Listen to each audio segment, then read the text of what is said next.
And we are live. You know, it always disturbs me even more when I open up the sound on the Discord call and there's no conversation going on. I don't trust it. We're plotting. Always plotting.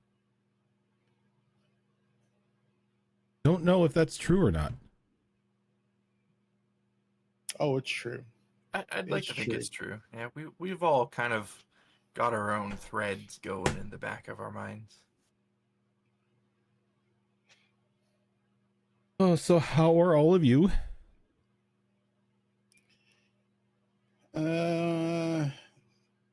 Inexplicably tired, even though I took a nap.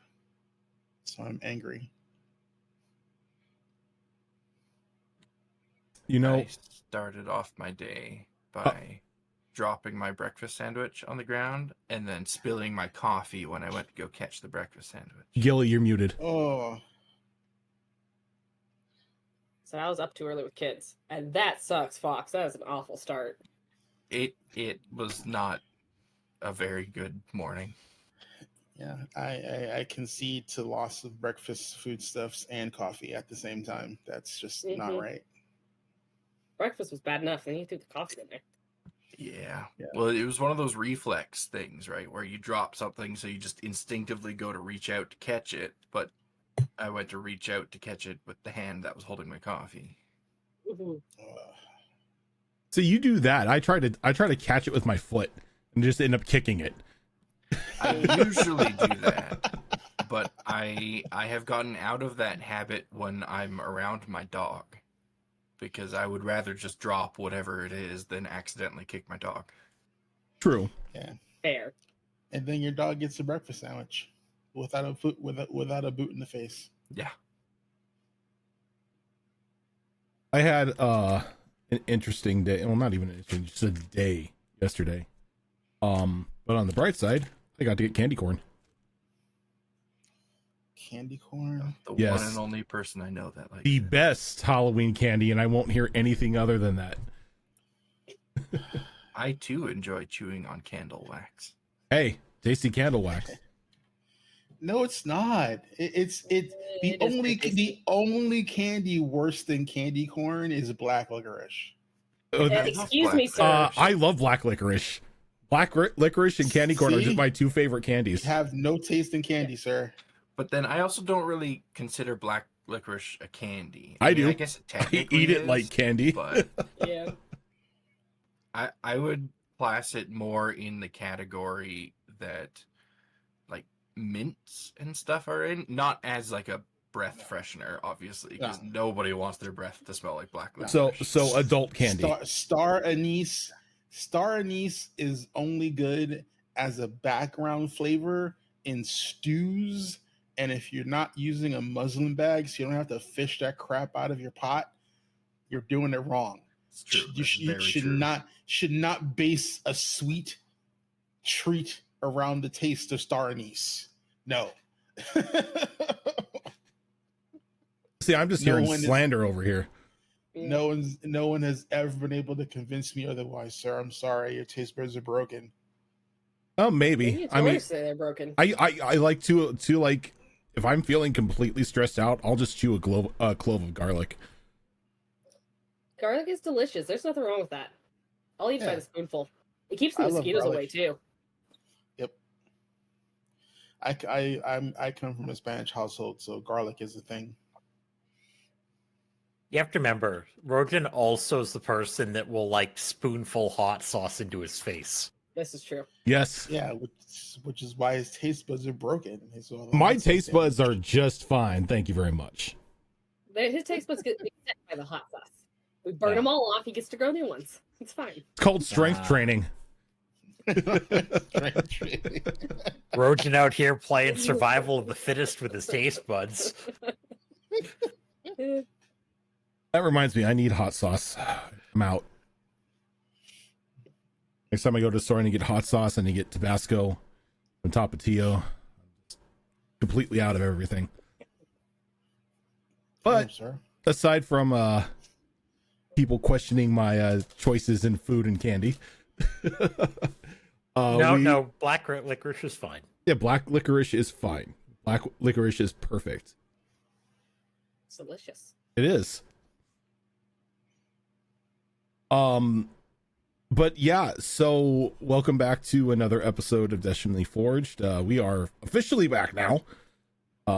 Week 2 of us being back. It's been a while since we've had, back-to-back episodes, and I'm happy that we are here. Unfortunately, Zorro and Grudes are out for today. Work in real life and all that fun stuff. So we are still continuing on. We had 4 players that were going to be active, so we're good. It's a new rule that I'm just going to follow. Is we got 4 people, we'll play. But yeah, so that's quorum. That's 4 to 6 is what the core game is. So so the last time we left off, we you had a bit of a fight against a I guess you would call it a mutated Yonti that had transformed into a gigantic snake that was guarding a very large, what at the first glance looked like a topaz encrusted egg, but which was rather later revealed to be just an outside layer of coalesced mana crystals. The cave itself was full of these strange topaz looking coalesced mana crystals, though unlike the other ones that have caused damage every time they've been broken or disturbed, these ones seem to bring life, seem to heal, which for some of you gave you a little bit extra HP during the fight, even though poor Mia was pretty much almost singled out the entire time. I was food. Yeah, you were. Aside from the giant snake, you had the walls and the ceiling were full of these swarms of snakes that would randomly just drop off and teleport anyone who bit them to either various parts of the cave or inside the snake itself. Though a long fought battle, you emerged victorious as Mia at one point in time cast their suspend spell, though to their surprise it did not go off, as the egg itself had absorbed it and had used the ability to separate itself from the constant infusion of these the coalesced mana crystals being fed into it, which allowed it to hatch. What was then presented in front of you was a dead snake with this flesh slowly but surely melting off, and a strange snake man standing in front of you. It informed you that you had participated in birthing a new god to this world, seemingly a god of life, with the feats that they were able to display in front of you, healing some of you, curing Nolani's petrification, saving Scion from the brink of death, and then molding the earth to allow you to escape. And returning Mia's halo. And returning Mia's halo. Not the wings, but the halo. So, I mean, still, impressive. Very impressive. And after you had left the this underground portion of the temple, they banished the temple back to the elemental plane of Earth, freeing this ancient elemental being from its suspended prison, leaving a massive crater in the ground. And as soon as this was done, blew off in a random direction, leaving all of you at the foot of a very long bridge. Gilly, I know what you're thinking of. I'm recalling the discussion at the end of him flying off. That's all. I was trying to hold it in, okay? The flapping noise that you can hear. Yes. But you are now standing at a suspended bridge connecting the edge of the Howling Forest to the gray wastes of the volcanic ashen spire. Remind me again, why are we going to Nalani's tribe? Like, because I thought they banished her. Because they are currently guarding a tomb to the being who Nalani shares a soul or carries his soul. And he has a sword that will supposedly help us against this darkness we released. This being that's proposing to be the gods. Supposedly. According to the Snow Mother. If you can believe her. Nalani's not sure. No, she hasn't lied to me yet.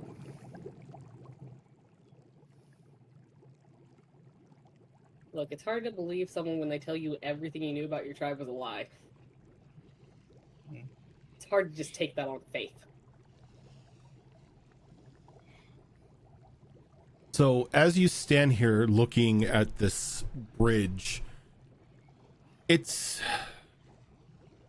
a question as how it's even still standing, as it is, for the most part, a suspended rope bridge with a wooden plank flooring over a large chasm of continuously flowing lava that seems to be seeping out from various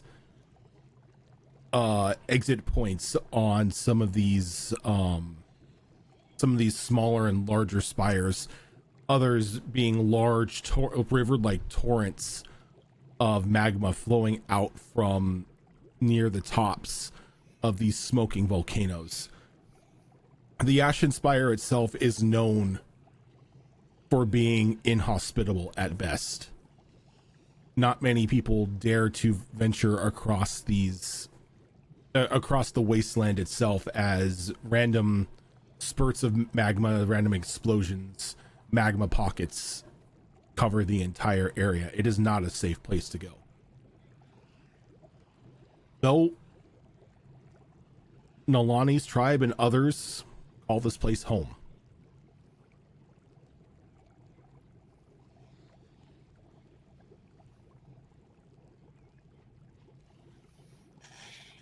From across the bridge, you don't really see anyone else.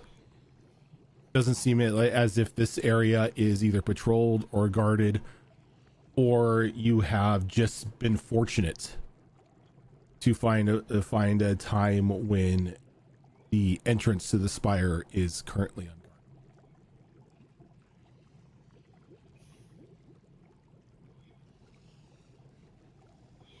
Nalani, you know that there are two options. Three if you want to get really dangerous, to get to your tribe's settlement. One, which would technically be the fastest, presents a bit of danger, as you would be attempting to cross multiple rivers and quote unquote streams of magma flowing from these volcanoes. The safest bet would be taking well-established foot trails that would steer you as far away as possible from the volcanic activity, but at the same time make it quite a journey. There is one other way that you know of, a way that your people refer to as the True Warrior's Path. A system of tunnels leading through multiple volcanoes. This is a rather dangerous journey, as not only do you have to deal with the elements, you would have to deal with the creatures inside that call this place home. Though it is rumored that anyone who can clear this trial has received blessings from the gods and a honored title as a true warrior in your people's eyes. Okay. Well, yeah, take a look around and then address the group and be like, we can either go the quick route. It's kind of dangerous. There's the safe path. It's very long, though. Then there's the path that would give us the best boon with my people, as it is considered an honor to be able to forge that path. That being said, it's very dangerous. And this dangerous path, have any outsiders ever done it before? Successfully? Not that I'm aware, but we don't like outsiders much. I see. So our chances of success on that path are probably not very high. Probably not. To be fair, there's not a lot of Goliaths that's made it through that path. It's a bunch of tunnels through these volcanoes, which, as you can imagine, has its own predicaments. Is there any wildlife in the area, hostile wildlife, that these tunnels might offer some protection from? You know that everything in this area, everything in this region is hostile. It is a very kill or be killed environment. I mean, anything here can kill you. Will kill you. Between the other Goliaths to everything else. You kill first, ask question later. I see. Well, Nalani, I think I'd defer to you on this one. I've never been on the other side of the chasm before, so I think you're the expert here.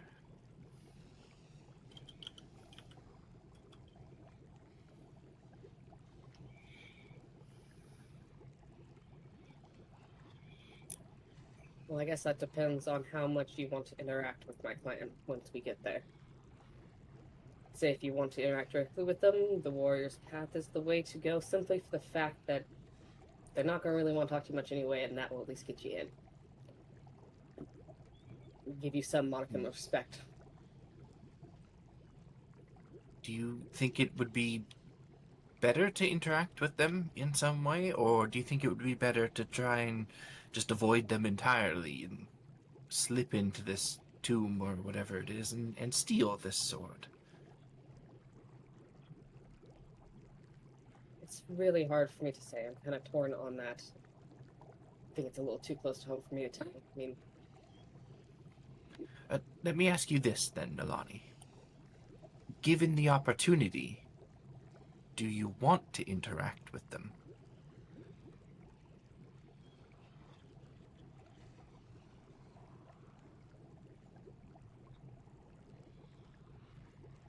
not sure. We didn't part on technically bad terms. It's just no one there quite likes me. You didn't immediately say no, though, so it seems to me, a part of you at least, maybe you wouldn't mind trying to talk to them again, or at least seeing them again. Possibly. But I think it more wants... There's a part of me that still wants the recognition I never received. Well, is this perhaps the opportunity to get that recognition? I doubt I'll ever be able to. Even if I pass this warrior's trial, it will be twisted in some way as a proof that Koa's soul is the one that's in control. Usually is. A very complicated culture, it seems. Well, then, again, I think I defer to you on this one. I will follow whichever direction you point us.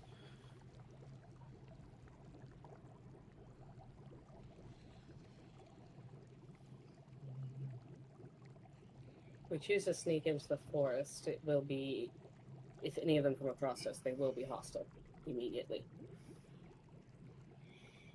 I want you to be aware of the dangers, because I will not put you in a danger you're uncomfortable with. Oh, I'm uncomfortable with all of this, like right from day one. So that's kind of on par. It's fair. I'm willing to go the warrior's way.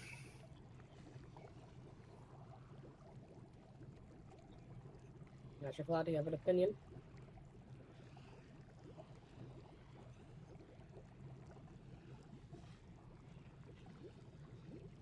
Well, either way, you must deal with something. So, warrior's way?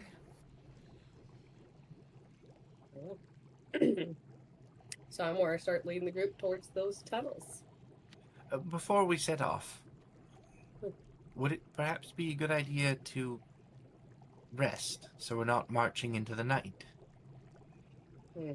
Probably a wise idea. Considering what we have been through, yes. I'm not sure if we want to rest too close to that crater, because we don't know what's going to come check it out in the night. True. Perhaps we could just rest near the bridge here? I'd set ourselves off just a ways from the bridge, so we're not easily spotted. These sister clans tend to use these bridges to bring supplies back to our clan. And I don't know where they're at in their resupply cycle. Probably a good call. Or if they're even currently using this bridge, given what's been over here.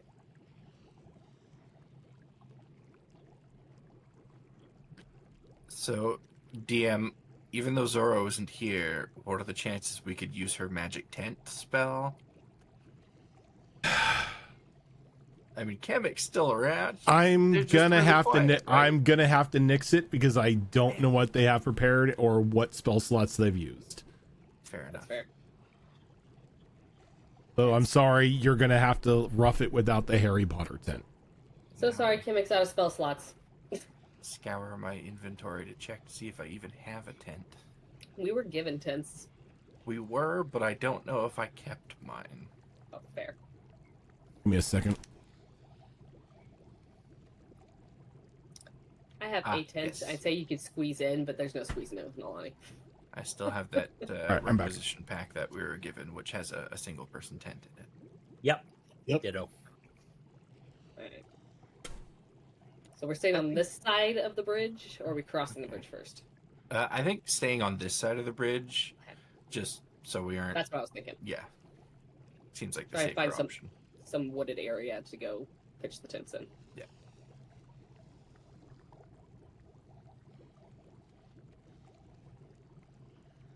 Well, as we're... Who wants to look for a spot? Mm. I can, but I'm probably not the best person to do it. Yeah, I'm right there with you. I think we're pretty similar on our survivals. Yeah, I mean, I'm proficient in it, but that doesn't help when we start off at the same spot. Yeah, yeah. same. Yeah. I mean, I got a +5, so It's better than we Five have. is good. Yeah. Yeah. I'm the best survival, really? Okay. We have negative modifiers to our wisdom. Yeah, I mean, Some- I am proficient in it, so I can assist you as long as I'm not the one making the roll. Wait, okay, what are you assisting in?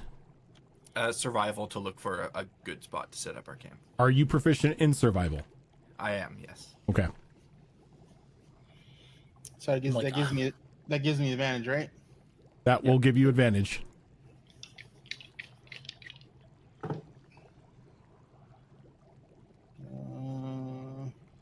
I don't think that's gonna help. I rolled an 8 and a 9. An 8 So, and a 9. 4 Oof. Yeah, so I get that's 14. 14. Okay, so sorry, I'm sort of out of it. What are you doing these survival rolls for? To find a campsite. Yeah. So before we cross over the chasm, we're gonna rest. And you're trying Set to up camp. avoid you're trying to avoid the going anywhere near the crater, correct? Yeah, Mhm. staying away from the crater and trying to kind of find a spot off the beaten path, so any like patrols that may pass through the area or whatever don't immediately spot us. Yeah, so like not camping in the middle of a road. Or right off the road. And you might have mentioned it, and I might have missed it. What kind of weather are we dealing with here? Here, I don't. Like we went from somewhere to what I'm assuming is way further north on a map. Yep. You guys are on the map. Oh, you aren't on the map. Give me a second. We're not on the map. We have no reference point at the moment. And I can't have you guys talk about the map without hearing Dora the Explorer in my head. Thank you, children. I am the map. Okay. So where does our GM GPS tell us we are? Right here. It's a nice red dot. That red dot. Oh, You are- and that chasm right there. Yeah. Yep. That sucks because I live in this forest, so getting a 14 irks my nerves. I'm right there with you. The crater's probably throwing you off. You know, there's a giant crater here now. Yeah. Weather-wise, it's a bit warmer than what you've been traveling. There isn't much snow around here. The ground itself is bare and dry thanks to the continuous heat put off by the bleeding chasm. You know, As you're- I'm moderately close to home. Yeah, you're moderately close to home, so this is normal for you.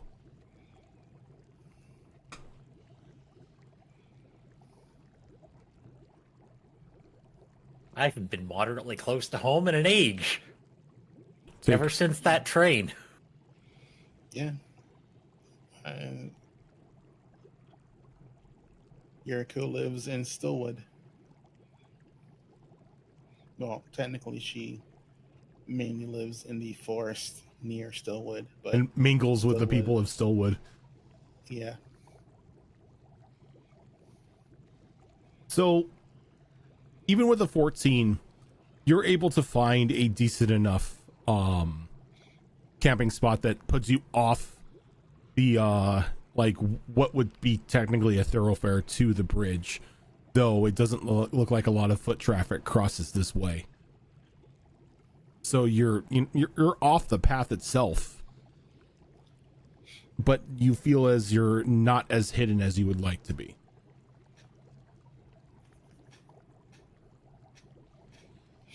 I'm gonna blame it on the giant gaping hole.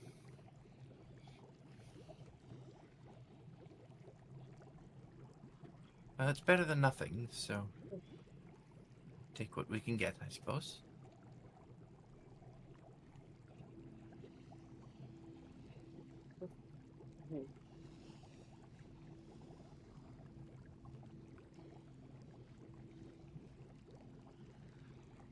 I think Nalani is going to set out to do a bit of hunting so she can cook because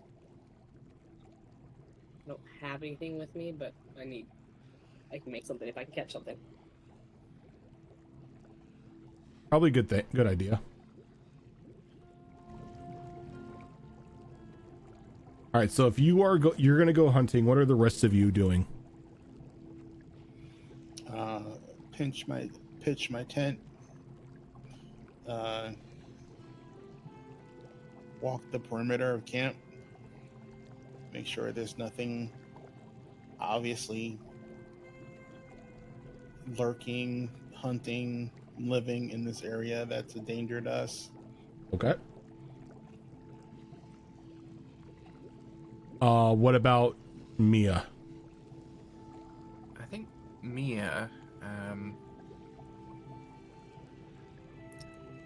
she's been waiting for an opportunity to get back to this, so I think she's just gonna crawl into her tent, set up her lantern so she's got a bit of light, and just spend the evening reading the manual for that new focus. Yeah, she's gonna get her food from her raccoon thermos. So I'm like halfway there with that manual. Gotta get that last little bit in there so I can actually make use of that focus crystal. All right. Ooh, except for the last hour of the evening before rest, then she'll do spellbook stuff for the following day. Gotcha. Now, was I making you roll on a clock? Yeah, Oh. it was a clock of 30, and I currently have 16 out of 30. Okay, so go ahead and you can do go ahead and do that d6. That's a 4. That's a 4. Okay, that's 2. I'll take it. And what about Azure Claw? Azure Claw is. I'm going to assume I do not have the necessary surfaces required to work on my jewel crafting with any sort of ease. Yeah, you technically don't. I at this really point in need time. a table. Really need a table. Then I am just going to.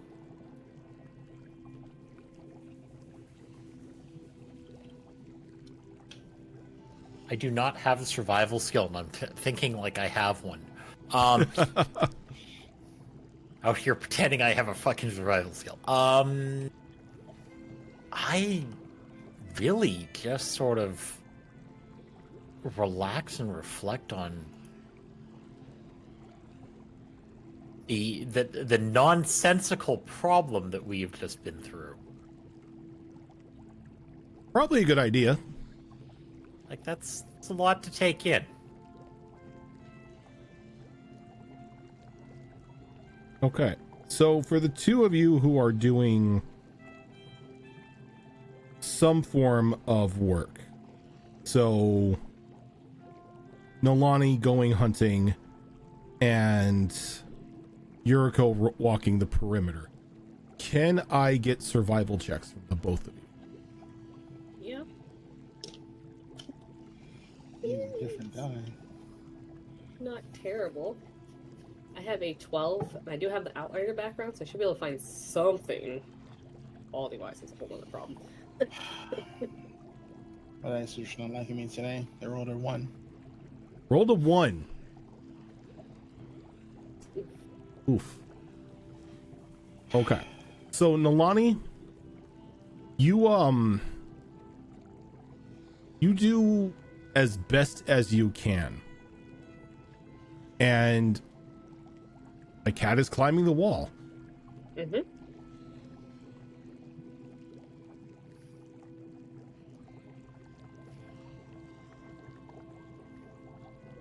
You do the best as you can, but everything that you find that you could maybe eat looks a bit either too small or too scrawny. It appears that any game of note sort of fled off from the area after the whole ordeal with the temple being banished. That's fair.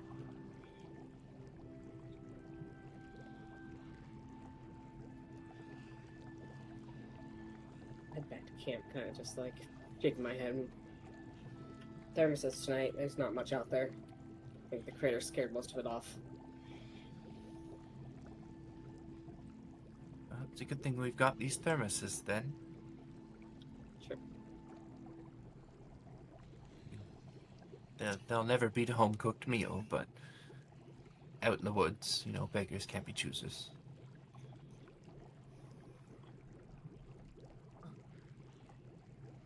So if I have any remaining time to work on a skill, just let me know when you're ready. You're with the hunting, you're not gonna have time to work on a skill. Okay, that's what I figured.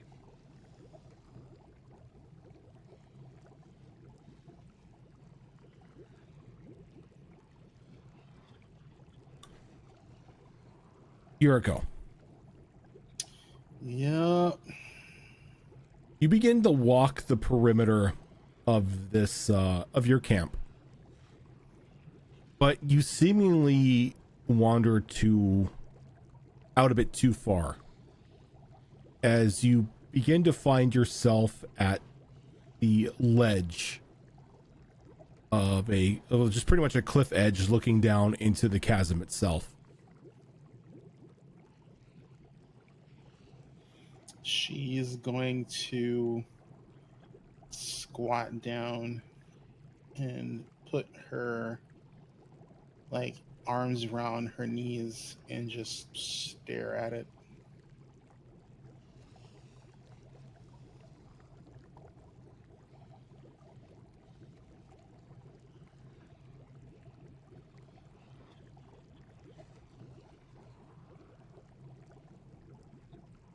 So, as you stare at this, the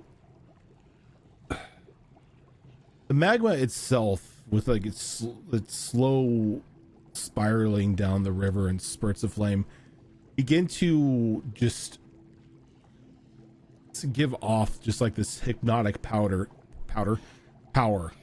just like this hypnotic movement, combined with like the small wafting gas coming up from the crag itself. You feel a bit woozy.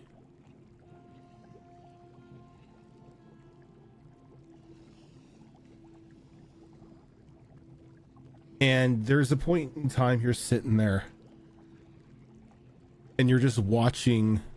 You're kind of like slowly like going back and forth, just watching the river, that you don't take notice of something creeping up to you until it is too late. And I get pushed in the river. As this audible like spurt and hiss sort of emanates from the side of you, as you look over, this lava-like ooze just washes over you.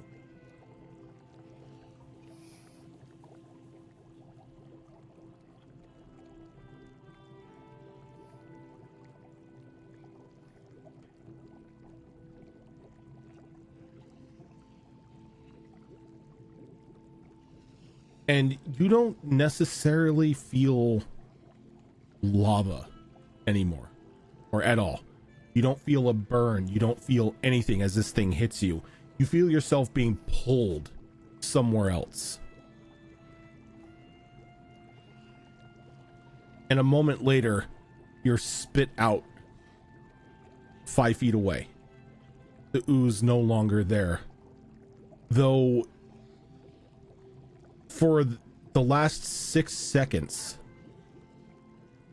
you've been hurling and spiraling through the hells, experiencing all sorts of pain and torment imaginable, both physically and mentally. Images flashing before your eyes, torturous situations, horrors that you have never witnessed or never thought possible to exist.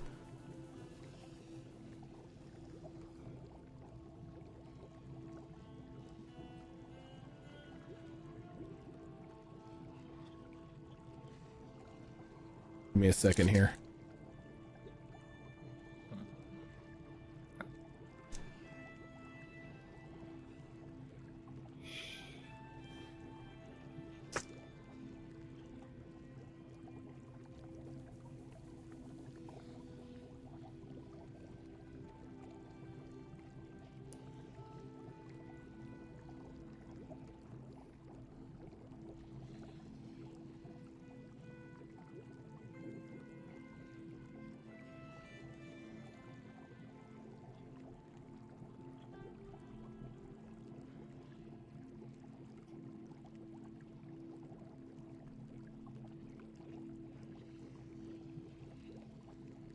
As you are going to take 56 points of psychic damage.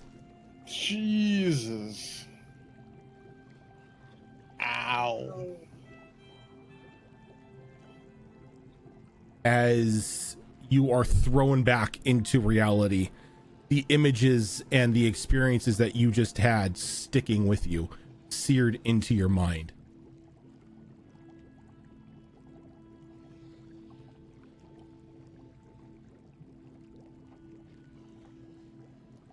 It's almost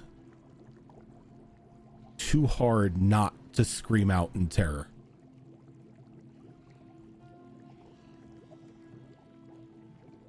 Can I get a roll against that? Sure. Go ahead and give me a wisdom saving throw at disadvantage.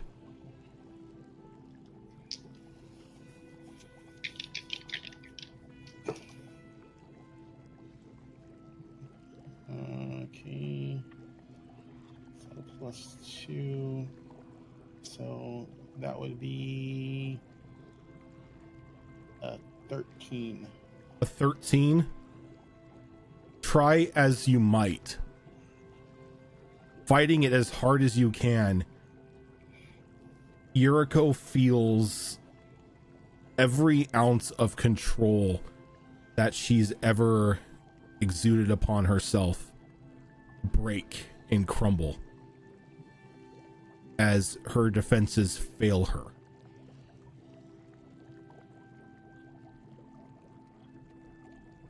Emotions overwhelming you.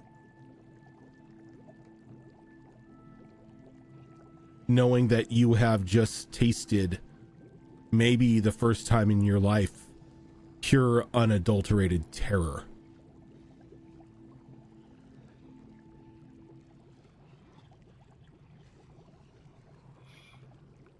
Am I within earshot of the camp? With the noise I think you would be making, yes.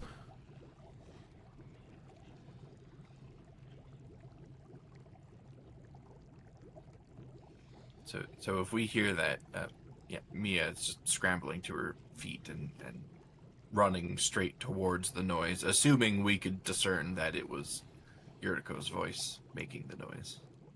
It most definitely sounds like Yuriko, but though you've never heard Yuriko scream in fear. Never heard Yuriko scream, period. Period. The lover was maxed.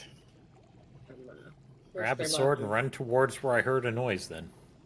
Scribble out for Mia, though I do want to kind of just slow her down so she's not a mad scribble. Like, I don't want Mia mad scrambling, but like, there are monsters that can mimic. Don't approach too quickly. Fair. Thank you.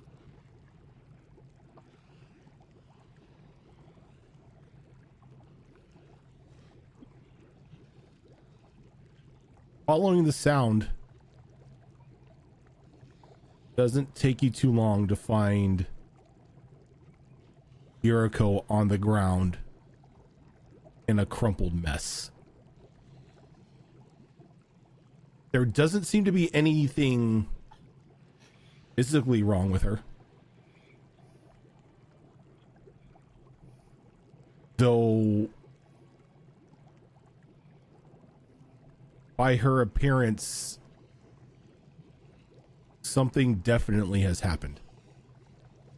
She is stark white, paler than normal, shaking, shivering. Anyone who can catch sight of her eyes can see the fear. So is she standing or is she like on the ground? She's on the ground. She's on the ground, crumpled. Mia would just go straight to her side and like drop down to her knees and kind of like try to help Yuriko sit up. But I mean, not force her if there's resistance there, but just kind of be there for her.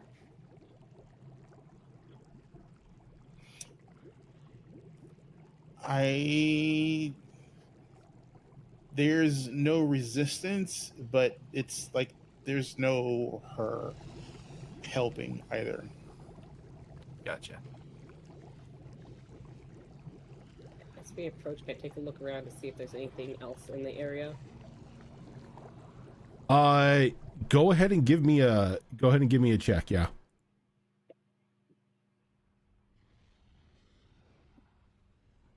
Yeah, that one's not bad. That's going to be a 16. Nothing seems to be around here. Okay. Though you do see a bit of a singed trail leading up along the sides or near the edge of the chasm itself. And then it just abruptly ends.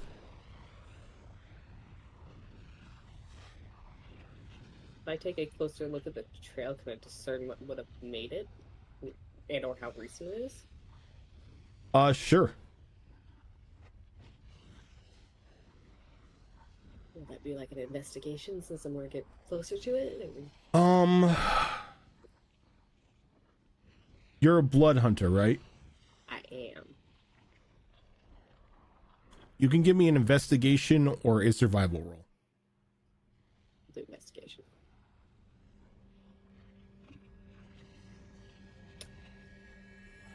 $18? 18. You can see, looking around, there's a soft burnt patch right at the edge of 2 feet.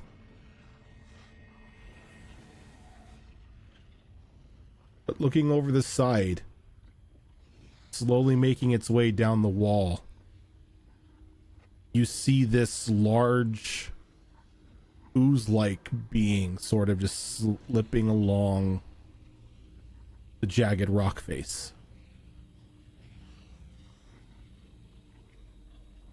You, growing up in this area, have always been warned of these things. These things are known as Hellmaw slimes. Sentient portals to the hells.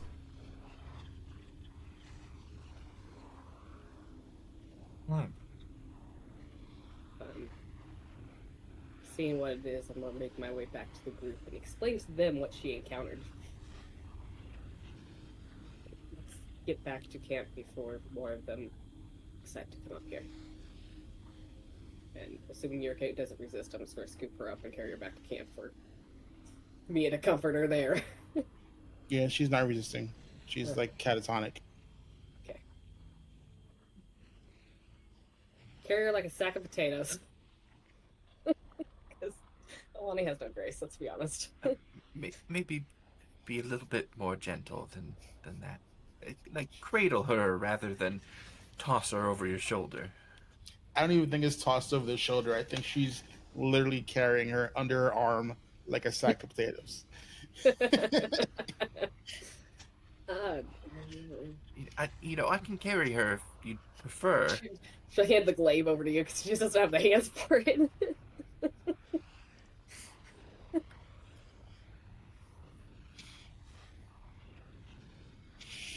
You're able to make it back to camp without an issue. Okay. I'll set Yuriko down near her tent.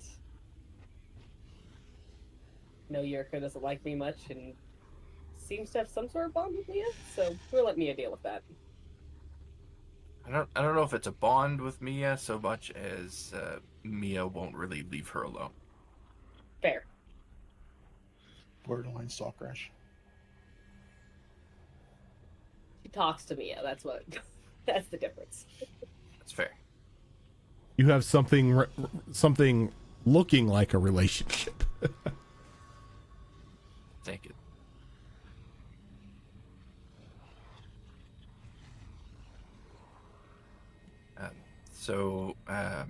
Just taking my lantern and kind of like holding it in front of Yuriko's face and moving it around a bit. Do her eyes respond to the light at all? Or is she just like completely gone at the moment? Give me a investigation roll.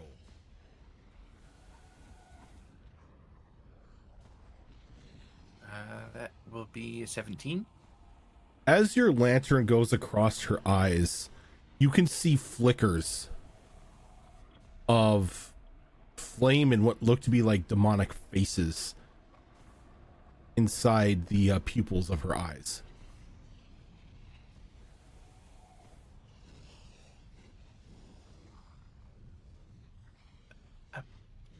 Nalani, those creatures that you mentioned,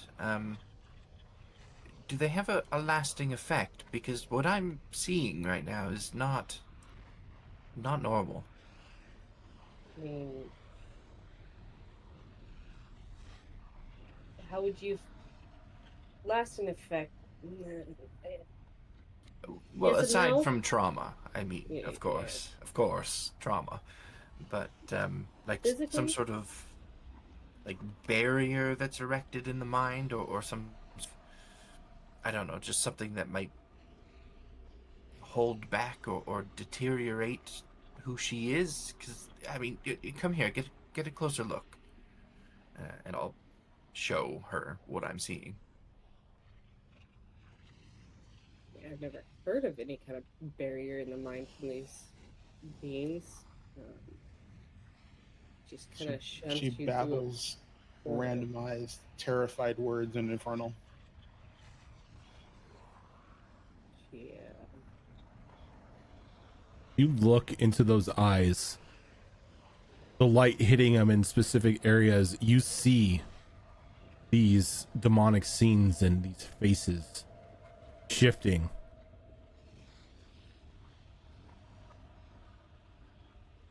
Have I heard of anything of this happening?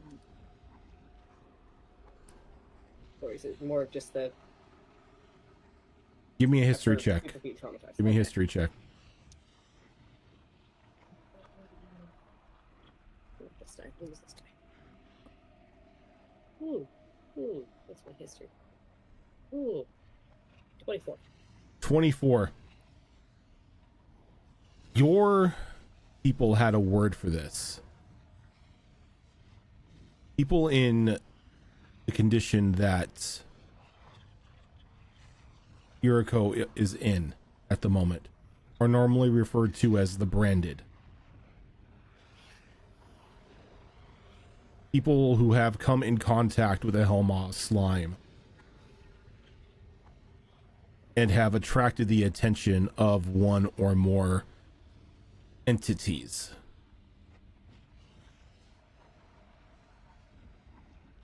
You know, for the next month, you will need to keep a close eye on Yuriko, as one of these branded are considered delicacies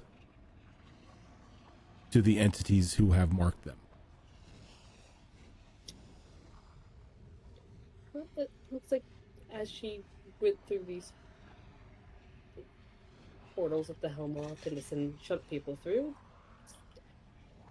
something there, or multiple somethings took a interest. She's been branded.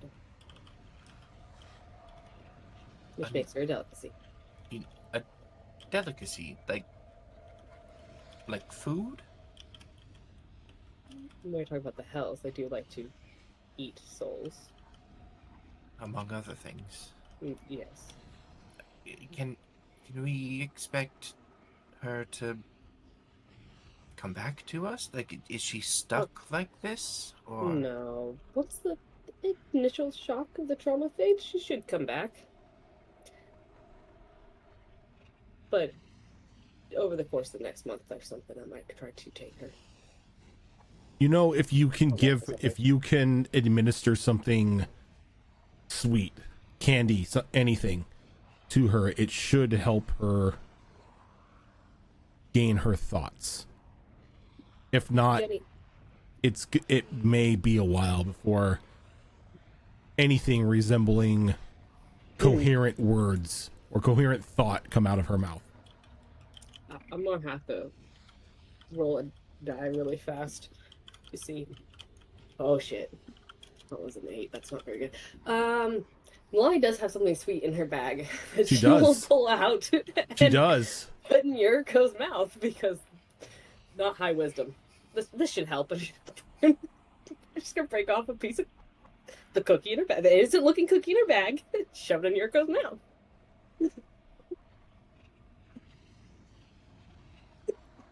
Sorry. Yuriko is Melanie is not the wisest, okay? Remind me, did I make you roll anything when you ate that? I don't recall. I feel like maybe I did. But I also don't remember. And these are the cookies that reverse age, right? I just have it listed as a magic cookie that I got from the hag. else. Well, Yeah, Nalani it turned is- into a child last time she had Yeah. one. Yeah.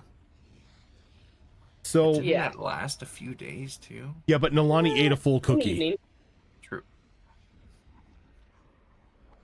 I'm just breaking off a piece. I'm not putting a huge chunk. How big of a piece are you breaking off? Half, quarter. Probably about an eighth, knowing how vague recollection of what a quarter did to myself last time. Okay. Yeah, last time I only had a quarter. So, Yuriko, with that Yes. eighth, you're going to get younger, but only by 4 years. Okay. Though, with the taste of these sweets, a little bit of calm begins to wash over your mind. Enough for you to be able to realize where you are, who these people are around you, and enough to get thoughts out. That fear is still biting at the back of your mind, but it is not as dominant as it previously was. Then, like, how long does it take for me to recognize where I am? You come to pretty quick. Like, you can feel yourself being pulled back into reality the moment the taste of one of the chocolate chips touch your tongue, and by the time you swallow the cookie, you're there.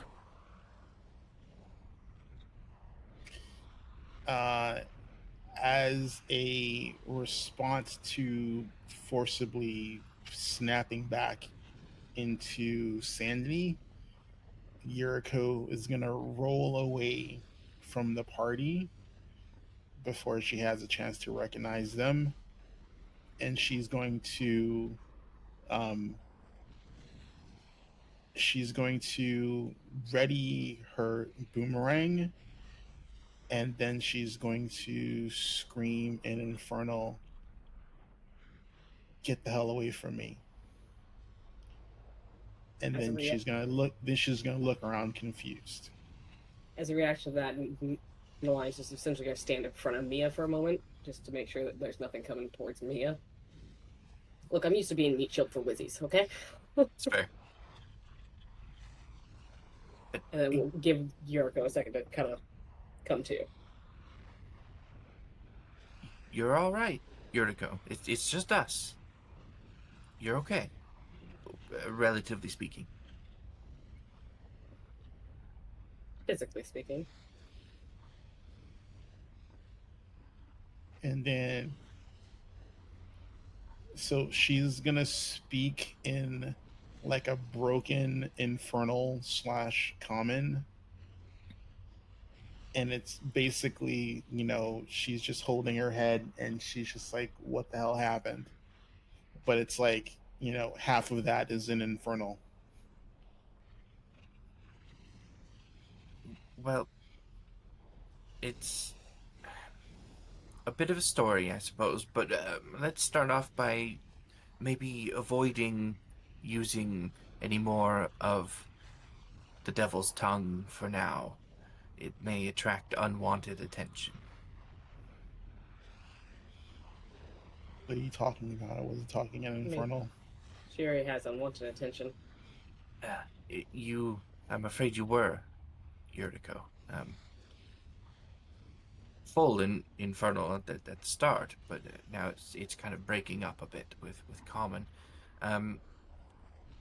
Whatever it is that you witnessed, that you went through, it seems you've been marked in a way by, I can only assume, devils or other creatures of the hells. So using their language, it might open you up a bit more to them, at least for now.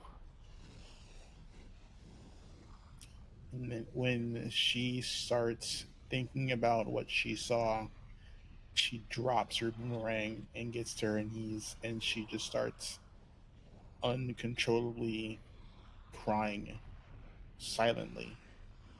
Like, just tears just rain out of her eyeballs.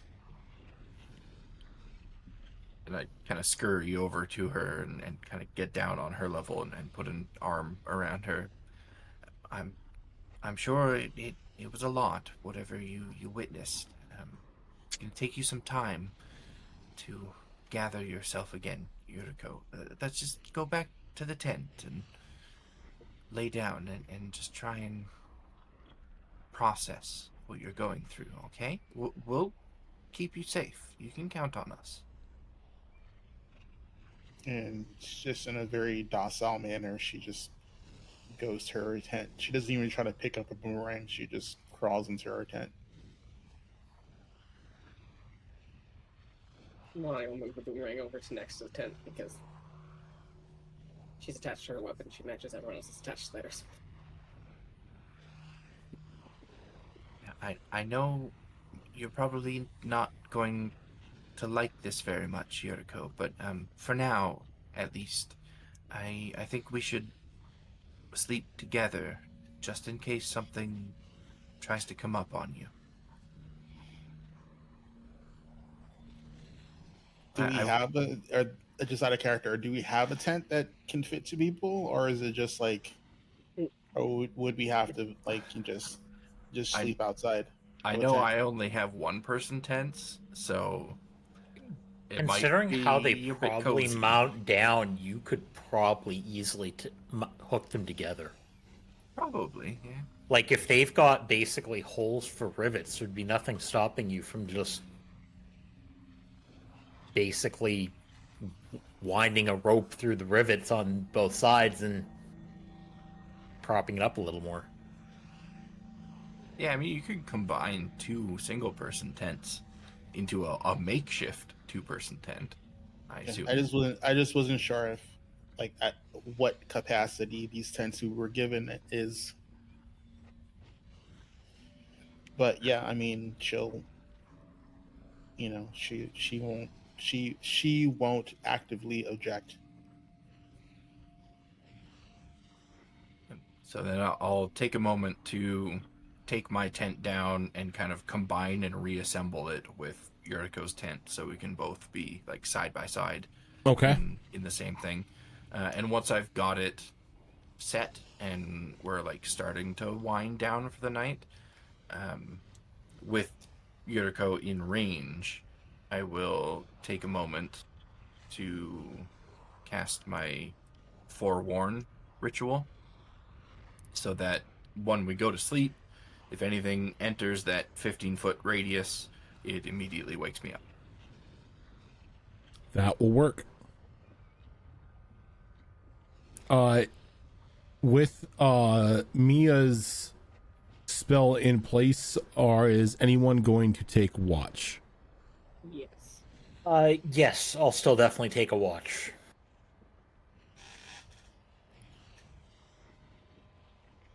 No, I will take the other watch because I think we only need two, right? Or we need three. Well, you would need. It depends, because if you all want a full rest, it could only be like a 2-hour shift.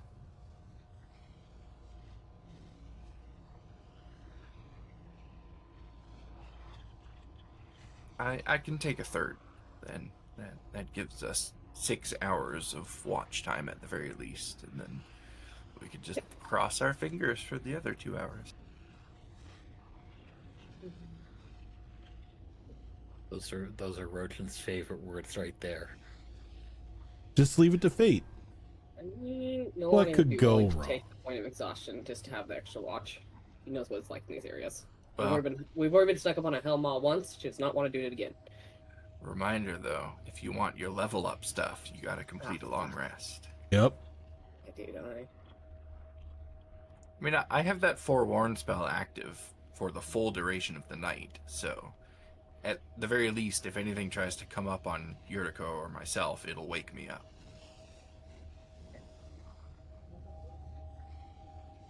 Well, this will be interesting.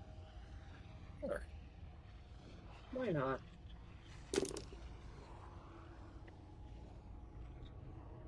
Defenderverse, thank you for that raid. Woo! That being said, do you guys have a specific watch you guys want? feel like I know the answer to this. I think I either need a first watch or a last watch.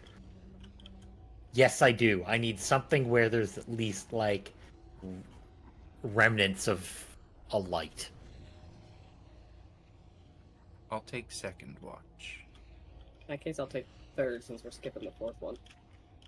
You can take or you want to skip the first one? I'll take the What's the first limit? one. Okay.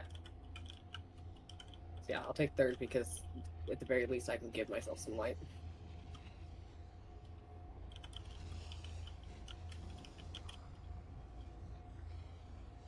Okay. So whoever's going to go ahead and do the first watch, you know what to do. I mean, I could just kill us right here and now, so... Yeah, you could. We're fine. This is fine. Everything's. Where's That Keanu is Jr.? so middle of the road on absolutely everything, it hurts. But maybe it's a good thing. Oh, God. So that is a 10 on the perception Okay. and a 51 on the percentile. Damn. That is the epitome of average, sir. Yeah, I'm like, wow, okay. You know what? We'll take it though. How do you feel? Completely average. That is, Mediocre in all that means. is the die saying meh. I'm not gonna fail, but you know, I'm just gonna like,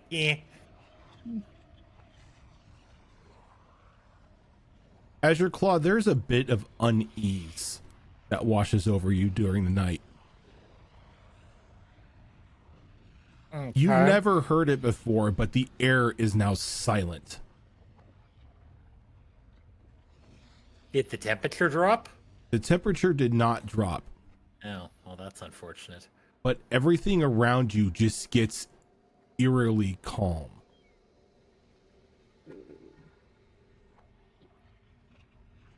You can even taste it in the air that something is coming, but you're not quite sure what it is.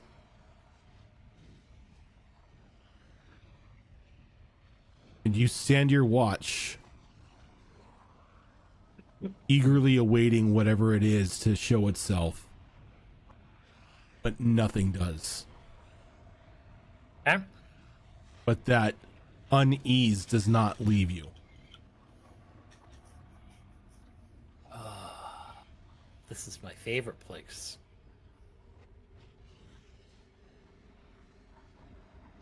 And who had second watch? Was that... I did. I am gonna go, tap you awake then.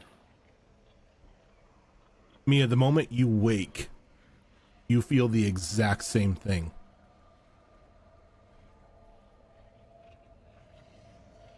Did something happen, Azure Claw?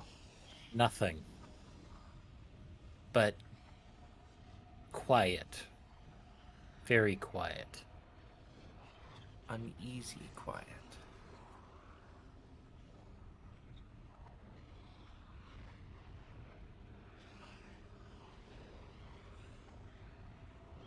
So, no die. I've been doing my best.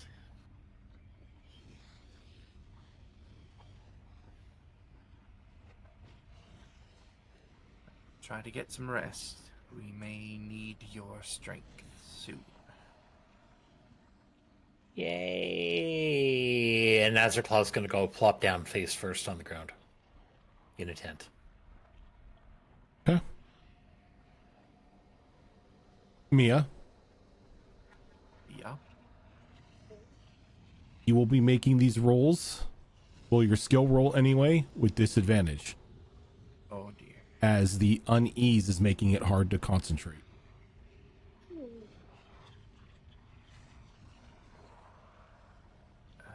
I think, given the setup that we've got going on, I'd like to rely on my stealth for the skill portion of it, if possible.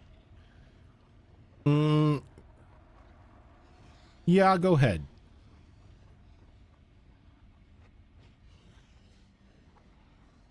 Well, it was going to be bad either way. but it's a lot worse than I wanted it to be. Oh no. So that's going to be a 10 on the skill check. Okay.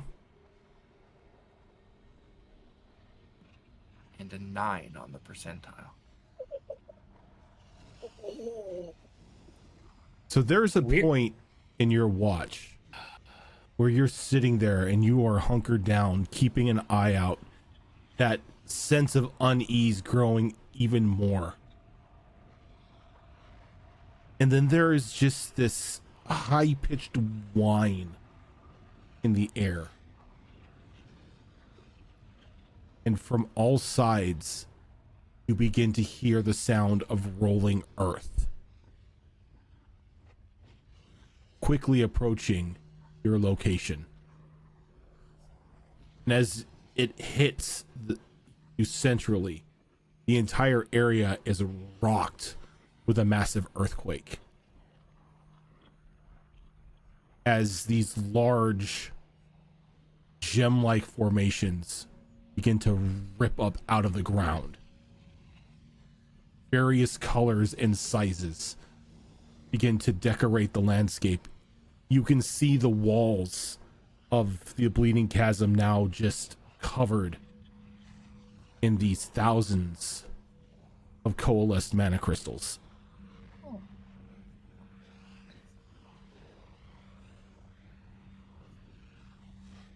And a voice booms throughout the sky. Life will start anew.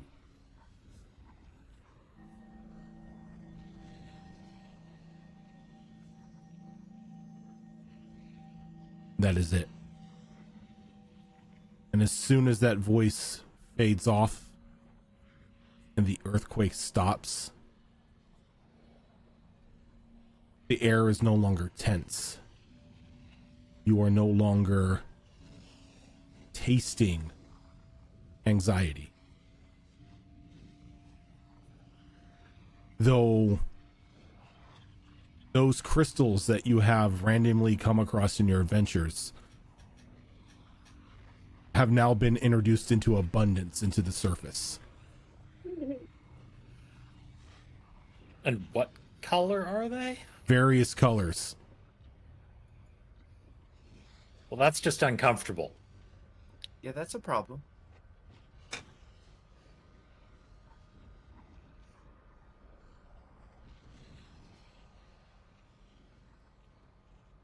I think. Did the Mia- earthquake wake me up? The earthquake woke everything up. Yeah, I think Mia's just standing there, kind of in disbelief of what she's seeing.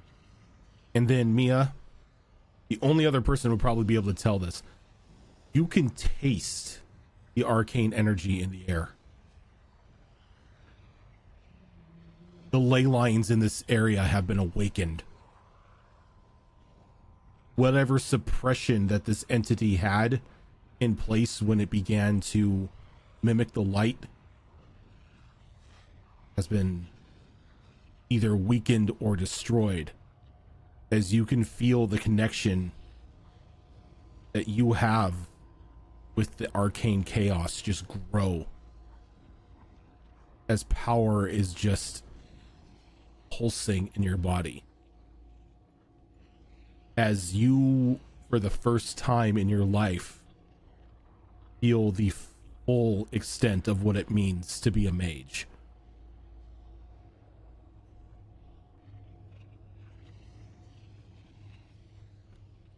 That scared anxiety just turned into excited anxiety. You remember when I said it depended on what you guys did down in the temple would depend on what would happen? Mm-hmm. This. Was this the good outcome or the bad outcome? That's the question, isn't it? I mean, as a wizard, I'm kind of thinking this is a pretty good outcome, but as the player, I'm like, oh, this is not good. We just have God's fighting over the lands right now. It's fine. I'll just say this. When casting a spell, don't fail. Keep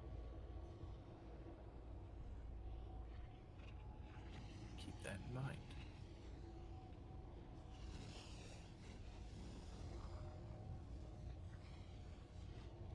I think, yeah, Mia's just gonna spend the remainder, unless somebody comes out of their tent to see what just happened. Mia's gonna spend the remainder of her watch just taking in this new feeling of power, and kind of in the back of her mind, she's also got the thought of when she was asked by Nick Nevin about the three secrets, and she had said that one of her things was that she wants her magic, specifically her magic, to get to the point where nobody is able to resist it. Nobody can resist her spells. She's kind of got that in the back of her mind now with this new feeling of power in the air. Time to abuse all this power. Right? Mm-hmm. I think because Nani doesn't have any connection to that cane whatsoever. So the earthquake decides she doesn't want, if Mia's not coming to wake everyone up, she doesn't want to deal with it until her watch goes back to sleep. Nalani's from California. Yeah. I mean, look, she did grow up here in the volcano area. Earthquakes happen. Would Yuriko feel anything odd in the air, or is it just like, oh shit, a bunch of mana crystals are all over the place now? If Yuriko were normal at the moment, she may.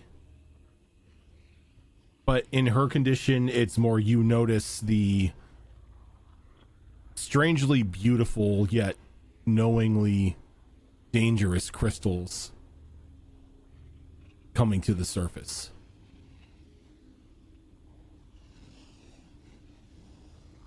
Cool. She's going to crawl back her in the tent, get in the fetal position, and go back to sleep.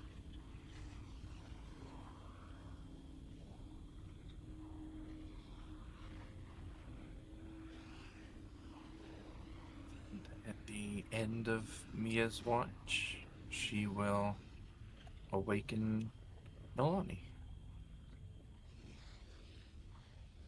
Anything I should be aware of? Well, there was an earthquake, in Felt case you that. didn't notice. We already know the volcanoes, earthquakes happen. Well, this one was a little bit different. You see, it coincided with crystals, mana crystals, erupting from the ground everywhere.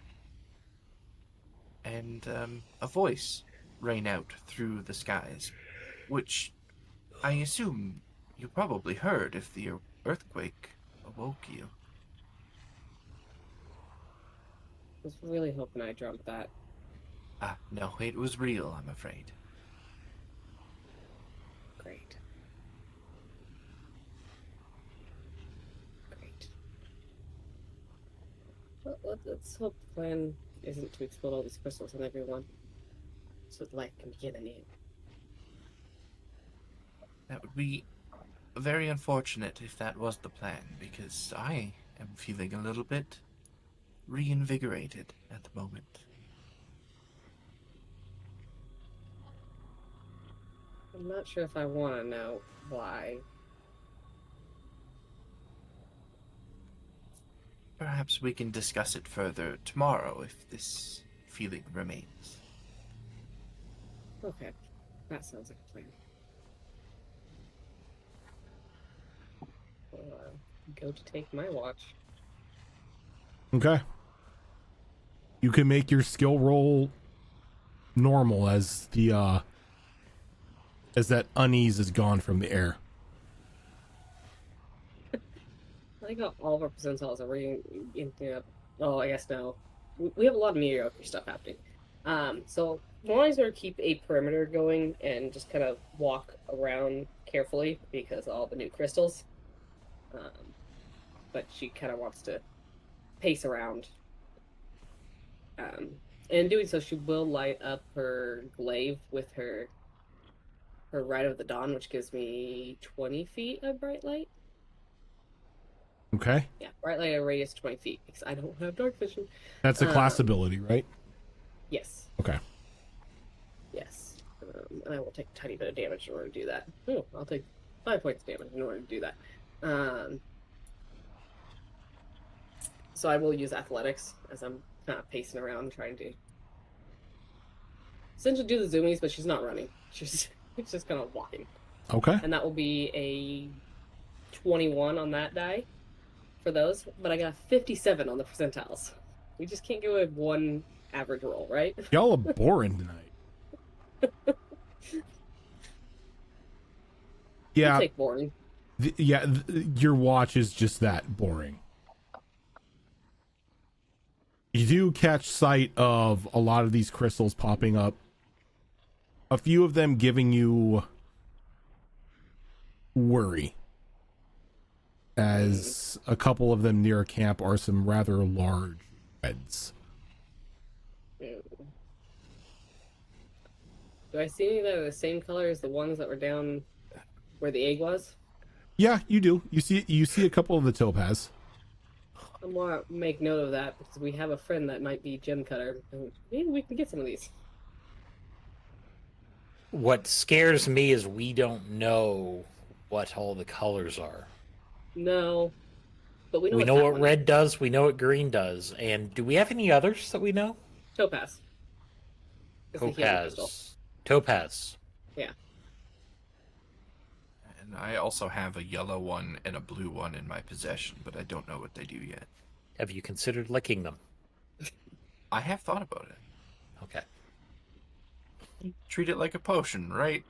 Put a little bit of it on your tongue and discover what the effects are. That one's necromancy.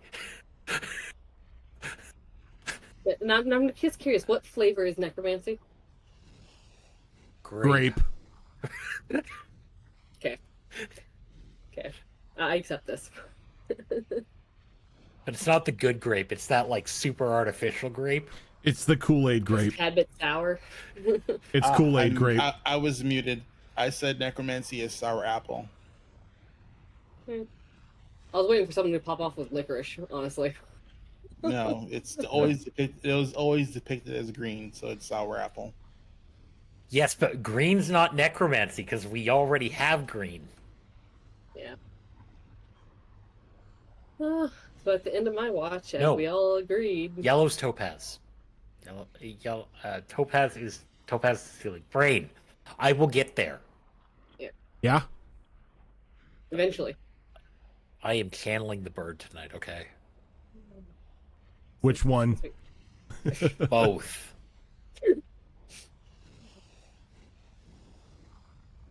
No, she's gonna go back to sleep, but she's just gonna pull her sleeping bag out of the tent since it's a little warmer out here and kind of lay it out next to the tent where Yuriko and Mia are sleeping. She'll sleep on the ground out there. It's her sleeping bag.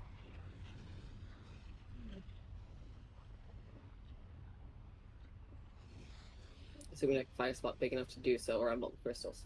Yeah, you're fine.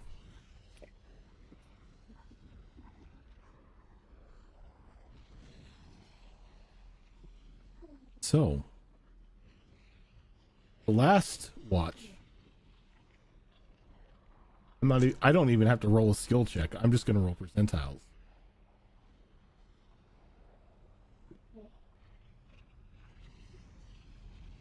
Come on, mediocre rolls.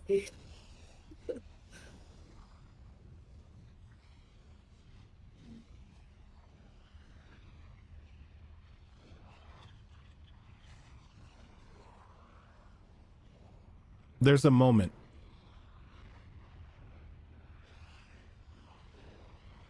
when everybody begins to hear the sound of battle all around them. Flashing blades, thundering hooves of horses, shouts of soldiers, screams of the dying. then a loud explosion.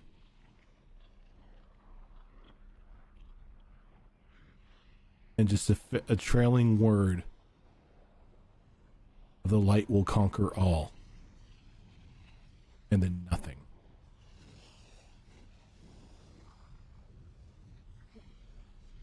As you are all awoken to a new day.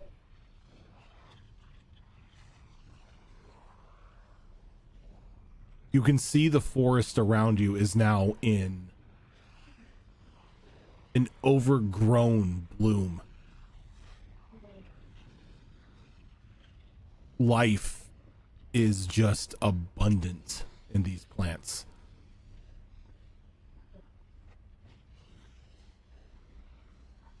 Even the grass that you can see that has struggled to thrive along the closer ridge of the cliffside leading down into the Bleeding Chasm is a bright, vibrant green.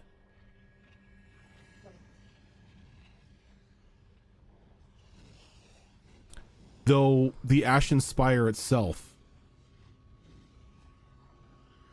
from the surface anyway, looks unchanged. Whatever life magic or whatever magic seemed to have come across the land stopped at the chasm.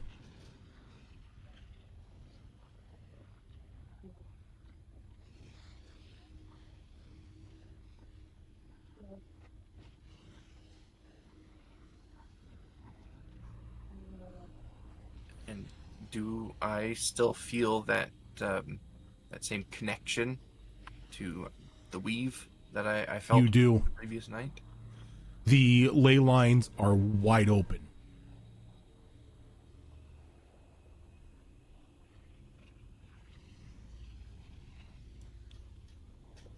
Well, I think perhaps for once we may have done the right thing. I mean, look at this place. It's gorgeous.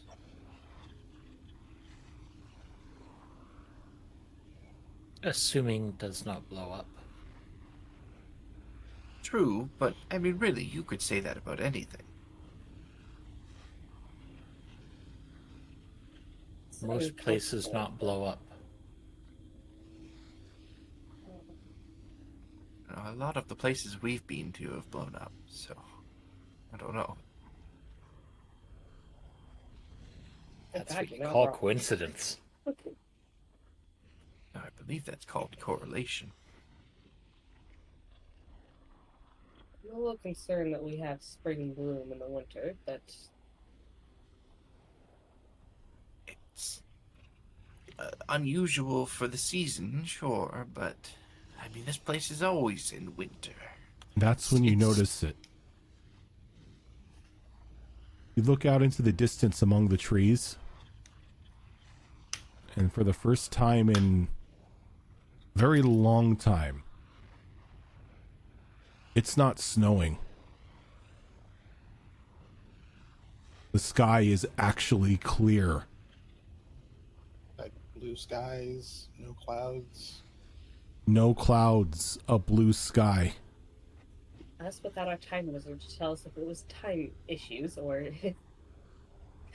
This is probably the first time in Odag's recent history that the skies have not been clouded, that the snow has not fallen at least in one portion of the day.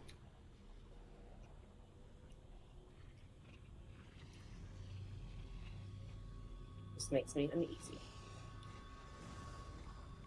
It's a bit unusual, but I mean, it feels good, doesn't it? I mean, it's all this life cropping up around us. The air smells fresher. Everything seems a little more invigorated.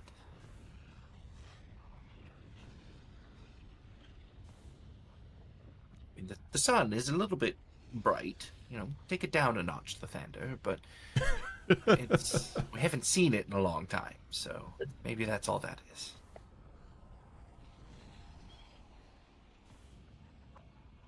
It makes me uneasy. It makes me feel good.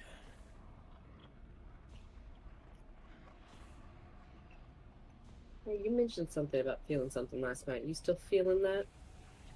More than ever. Care to elaborate now? I'm not sure I can do an adequate job of describing it, but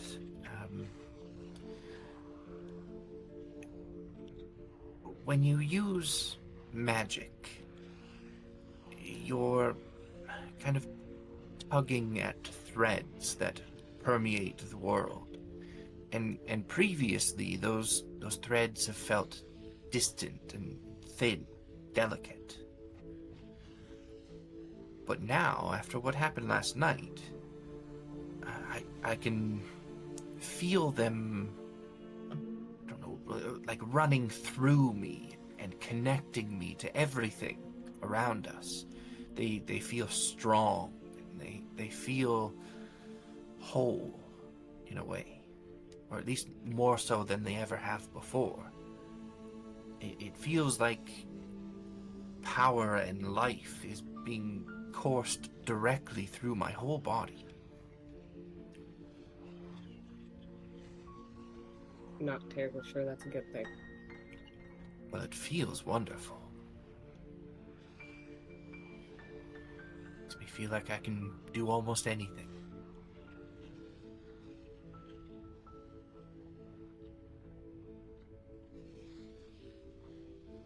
Well, let's try to take that too far. I'll do my best to keep from getting overexcited.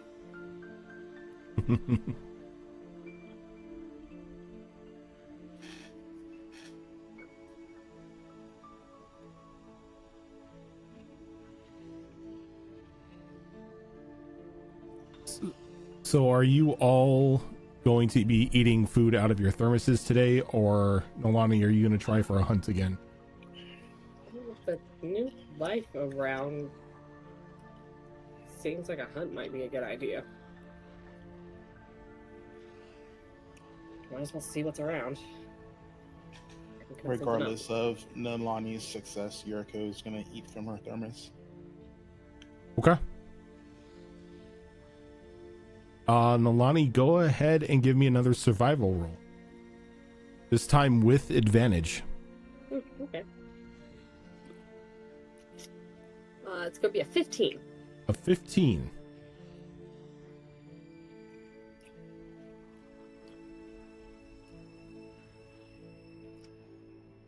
Nolani's gone for about 2 hours.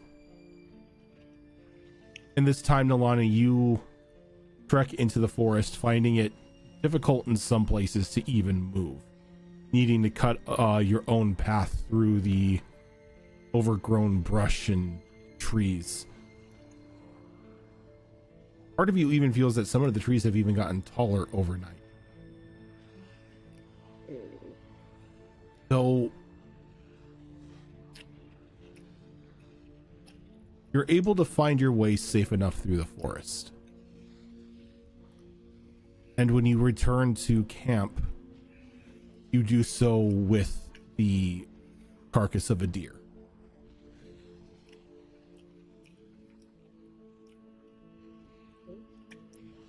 They're going to butcher said deer or cook all of it up because I think, or cook it and save whatever I can for later meals, but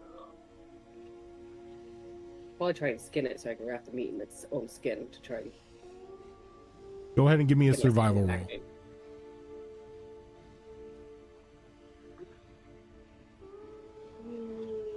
Also not terrible. That's going to be a 14. A 14? Okay. Yeah, a 14, you're able to do a good enough job to be able to take the meat with you and have enough for breakfast. Now, are you just grilling up the meat, or are you using anything out of like a cook pack or anything? I mean, I'll be using stuff out of my cook pack. I'm going to cook it up. Okay. Have a nice do what I can to make a nice breakfast sausage out of it. Okay. So Yeah. So, with that, can you give me a percentile roll? yes.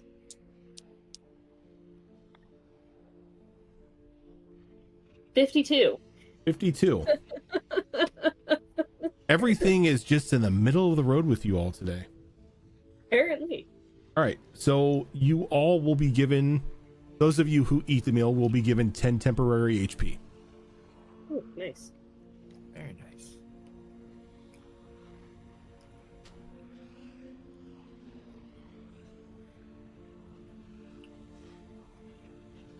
So while Nalani is cooking that up, I will crawl into the tent for a bit of privacy while I create my Aegis shield for the day. Spending 39 of my hit points to create the shield with 39 HP. And then also use a couple spell slots to heal myself. I will let you know which spell slots I use after I do some math. Oh, he's mad from that. For the extra deer meat for my inventory, how much should I put down?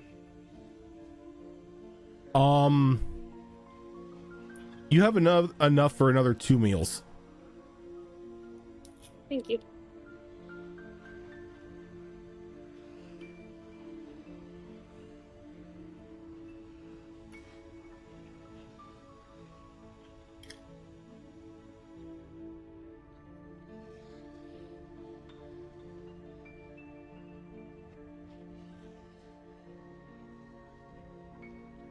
After breakfast is done, your items packed, your tents rolled up. Now all that awaits is the bridge and your first steps into the Ashen Spire. But before we get to that, we are going to go ahead and take a quick break so we can get up, stretch our legs, freshen up our drinks, and all that fun stuff. So give us about 5 minutes, everyone, and we will be right back.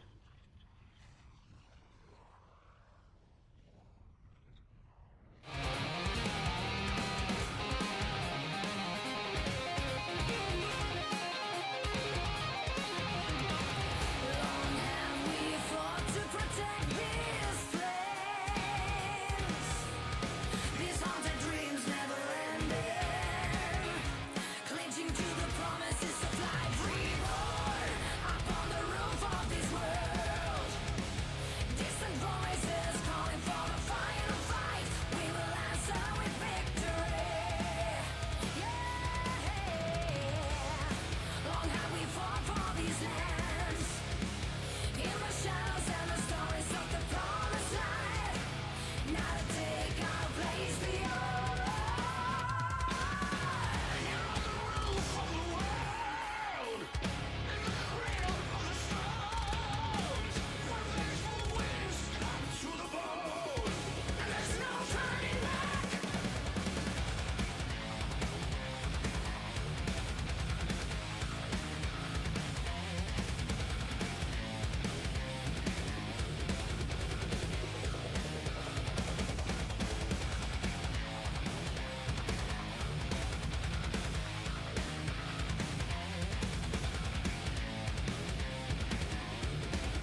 Alrighty, we are back. Welcome back. Mm-hmm. Yes. So, friends, I turned my, like, apologies to that my lights are down. Brightness from the ring lights is killing me and giving me a migraine. So. Got to Still deal looks with me being in the perfectly fine. shadows. Pardon me. But Before we pack up camp and set out, Mia will approach Azure Claw. Could I get your assistance with something quickly, Azure Claw? Sure. Could you help me find a bug? An insect? Any insect? Just anything in the area. Your eyes are probably a bit better than mine. Oh, this should be good. Sure. With Azure Claw's assistance, or my assistance to Azure Claw, we're just gonna look for a bug. Any insect will do. okay, Yeah. go. Eyes like a hawk is I'm the wrong bird for that. Listen, not to stereotype, but you're a bird. I figured you'd be the best at finding bugs.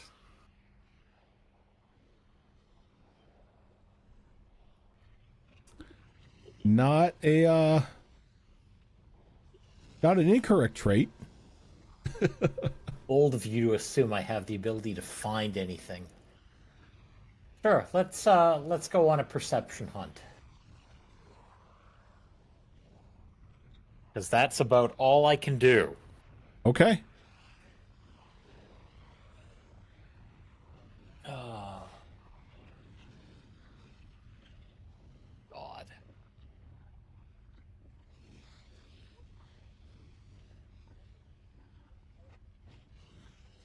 Wait, did Mia said she was assisting, right? Yes. Yeah. Oh, okay. Then I do get 2 dice. That makes life easier. That's not bad. That's a 18. Okay. Within 18, it doesn't take you very long to spot just a small reddish beetle crawling up along the sides of one of the nearby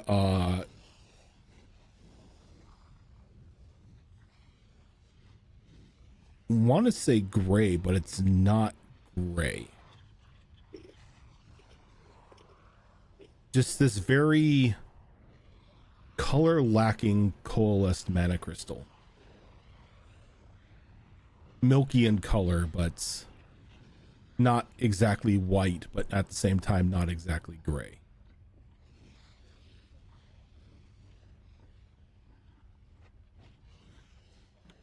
A beetle. That will do nicely. Good eye. Look straight at Mia without blinking. Not sure it's safe to eat though. Oh, no. I won't be eating it. Don't worry. Then why want bug? Well, this is the other thing that I need your help with. Well, maybe not so much your help, more your consent. I was doing a bit of studying yesterday, and there's a new ritual that I'd like to try out. But I need a willing participant. You trust me, right, Azure Claw? I don't like where any of this is going.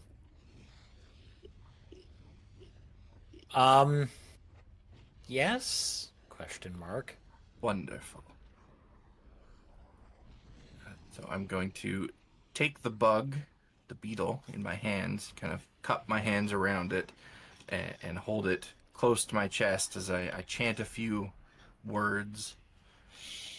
And then I slowly approach Azure Claw and place the beetle on him somewhere that isn't covered with armor or clothing, and cover it with my hands and begin to chant a bit more. And Azure Claw probably feels the beetle begin to kind of like burrow through his feathers and start to pick at his skin, and it then begins to burrow into him as I infuse this beetle with a bit of magic and cast the burst ritual on my good friend Azure Claw. Before this takes place, can you give me just a straight up D20 roll? Straight up D20. That's going to be a 17. Okay. Spell goes off without a hitch. Any of you spellcasters, anytime you cast a spell, be it cantrip or spell slot that you need, give me a D20 roll. Keep that in mind. So, given that this went off without any issues, no issues that we can see anyway, what this does is it infuses the target and manipulates their vitality, their life force, to make it very volatile. So if at any point during the 8-hour duration they are reduced to 0 hit points, they let out a healing burst. And that healing burst will heal any ally within 60 feet of the fallen person. And that healing is equal to the amount of damage that reduced them to 0. But the person that was reduced to 0 does not get healed by it. So what you did is you just made one of your frontline fighters a healing bomb. Pretty much, yeah. But anybody that I can't use do anything for you per se, but should you go down, exactly, Your Very sacrifice beneficial to will the not rest of be us. in vain. if Azure Claw goes down, then the rest of us are probably in a bit of trouble. So this will help us out a little bit. But anybody that I use this on, I can't use it on them again for 48 hours. So you can't continually use it on the same person every day. Exactly, yeah. I can You use need it to every rotate day, it through but the front line. Yeah, it has to be no. on different people. It's not like we don't have enough frontliners. Yeah. I was hoping that Grooge would be here so I could do it to him just as a little bit of revenge on Mind Flayers. Because, you know, they like to burrow things into you, so let me do that right back to you type of thing. But he's not here today, so I'll have to wait until They next give time. friends. get friends. I don't know if I'd call them friends, but they give something. Look, the Mind Flayers are an all-inclusive community. They do not discriminate. Yeah, you're either a thrall or you become one of them.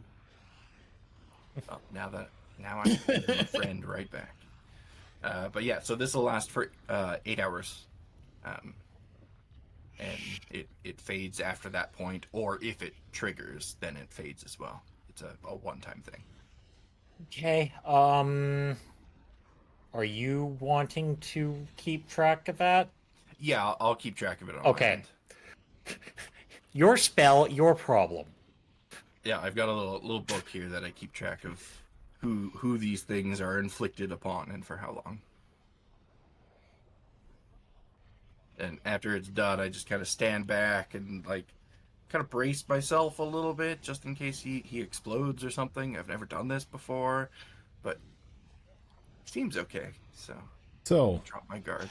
Nalani, Yes. have you made a decision which path you are going to take towards your villain? Yeah, we decided on the hero's path yesterday. I don't know if that was completely decided on. I know it was talked about.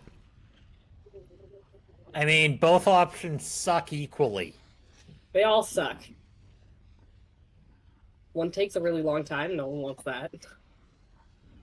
I don't think we have time to take the long path, honestly. So we either get to cross a bunch of rivers, which is dangerous, or we can go full on danger and go in the tunnels. Okay. So You elected for the fun route.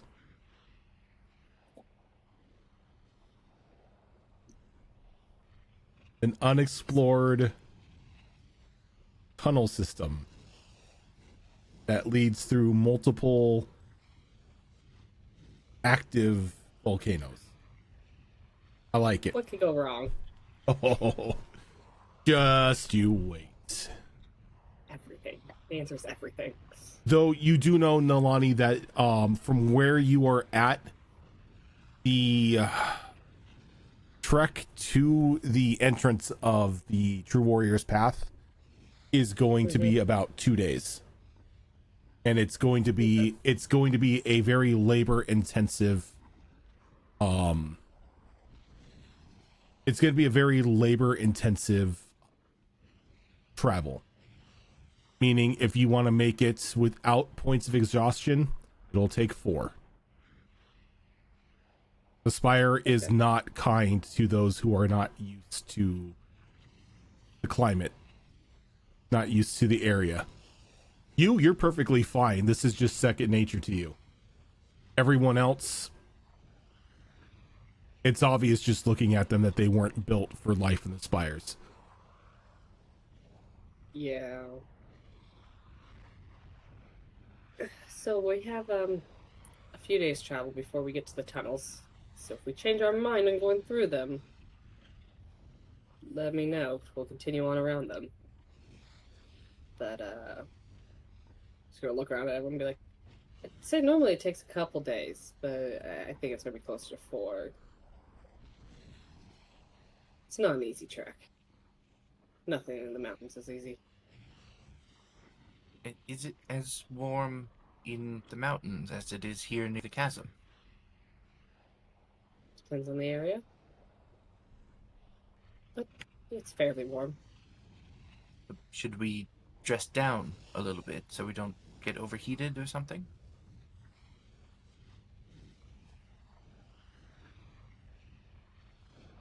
Looking up at the blue sky above us, I honestly don't know how to answer that with this weather.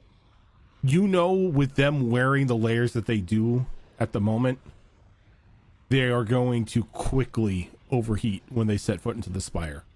I mean, I was planning on taking off my winter gear. That helps me make a decision. It does. Take off this big heavy coat. Oh, hey, actually, while we're getting undressed, That's a segue.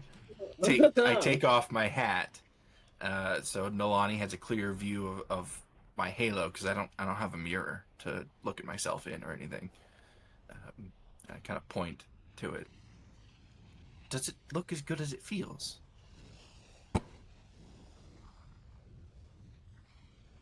Doing something with your magic again. No. The creature that hatched, they, I don't know what they did, really. I wanted to ask them about it, but they shushed me. It feels like they, I don't know if restoring a piece of me is the right way to put it.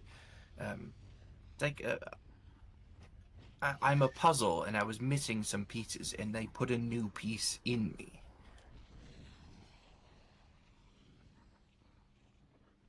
Hang on, I gotta get through my own brain on this first. Did not go somewhere nicely. I feel it, but I can't see it. I don't have a mirror or anything, so I wanted to, ask you. I mean, you have like glowy thing above your head. Is that what you're talking about? What am I supposed to look like? Well, previously it was mostly white light, a little bit of a hint of yellow to it, but it was, well, I mean, surely you've seen a halo in a book and stuff. Just kidding. You've seen a halo in book before, right? Me, A ring of light around the head of Celestials. I think at that Alana's just going to twist her glaive sideways and put it in front of me so it's reflective. Books aren't always accurate descriptions True. or depictions. They do vary sometimes for individuals. It can kind of be a reflection of an individual's personality in a way.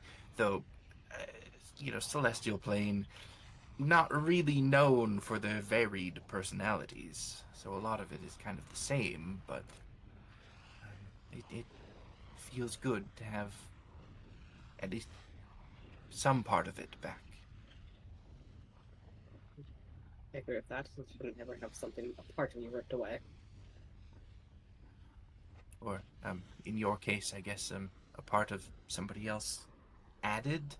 Not really sure how that works yet. I'm eager to learn. I mean, I was born that way, so if it was removed, it would be like taking a piece of me as well. I see. And she'll actually, because we are undressing, so she does have those scars all over, because she has the kind of the tan markings on one side of her body, and the black markings on the other, and the tan markings up along her shoulders are riddled with burn scars. And she'll point at this and be like, they attempted to remove part of me. Don't know what the ritual was actually supposed to do, but they didn't get to finish. Well, I'm glad they didn't get to finish. Having gone through having a part removed, it's not pleasant, and I'm sad that you had to go through what you went through, but I'm glad that whatever they tried was not successful. Too. But it's all for alter destinies. I don't suppose you would know if your clan has any writings on all of this that I might be able to take a peek at while we're there if the opportunity presents itself. It's really interesting. I haven't come across anyone like you before, and I don't mean to make you out to be some sort of subject of intrigue. I'm just interested in you and what you've gone through. That's all. I don't take any offense, but it's, no, we don't have any written. We don't have books. All of our traditions are oral. Ah, yes, I see. I mean, that being said, there's not a lot of us out there. But I mean, we're very easy to spot. It's what causes the difference in our colors. If our beliefs hold true, it doesn't just stick to the Goliaths either. But my people's beliefs, Kimmick would also be a twin soul. With the multicolor they have. Although theirs would be read very chaotic. Which also explains their penchant for magic. Their battle was essentially the colors are believed to be the remnants of the battle for control. Well, Kemek is a very chaotic individual, so I suppose that all lines up. If you're ever interested in recording all of this on paper, I'd be happy to help. It'd probably be a good thing. Maybe sometime when we have time to sit down and actually, not to be on the road. Might be a good thing to do. Indeed. I will tuck my excess clothes away in my bag and prepare for the journey. I'm sure Kimmick is over there, very excited. They don't have to wear winter boots. Kemek's going to be very excited that we're going underground, too. Yeah. And once everyone looks like they're ready, I will start leading the group towards the tunnels. Okay. Taking it slow as to not exhausted. Unless someone tells me they want to go faster, I'm more go at. I'm ready to be a healing bomb.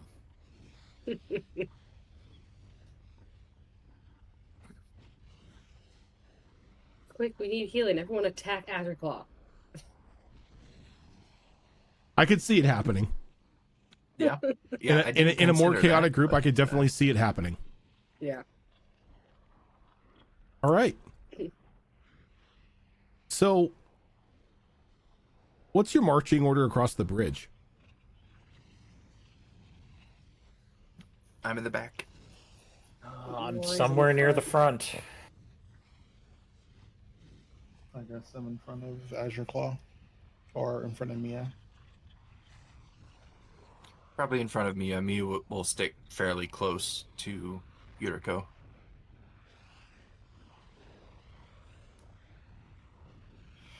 Okay. Just in case anything tries to grab her.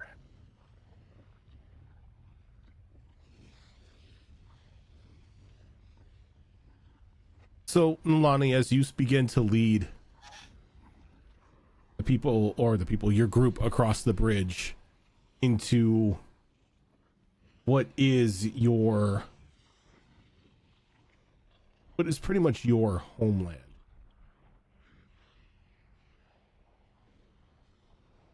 You look down into the chasm. You could see the various fire elementals and elemental stone creatures that seem to call the river of the chasm home. Along the walls there are now just hundreds upon thousands of these mana crystals jutting out from the cliff face. Off in the distance, thankfully maybe too far for it to see you, you see a dragon erupt out of the pool, not the pool, but the river of lava, and fly off a little deeper into the mountain region. The sights, the sounds, the smells slowly coming back to you of the inhospitable wasteland that you call home.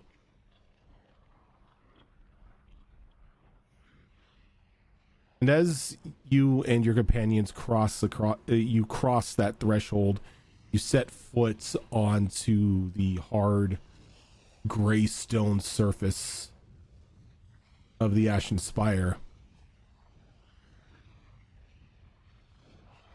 You can feel the thickness in the air. Again, as to somebody who has acclimated to this region from living in it most of their life, you're fine. The rest of your group, though, it's going to be a trek. As the rest of you begin to feel a little, not exhausted right away, but you can tell that it's going to be hard to get a full breath. That any sort of exertion is going to tax you over a smaller period of time than it normally would.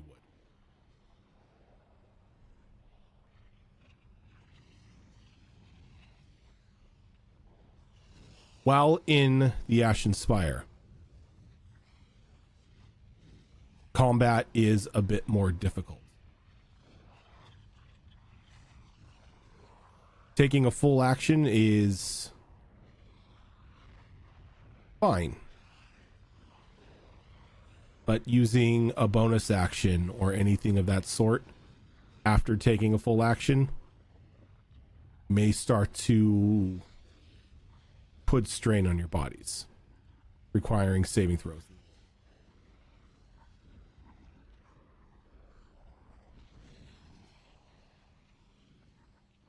But as we are now here,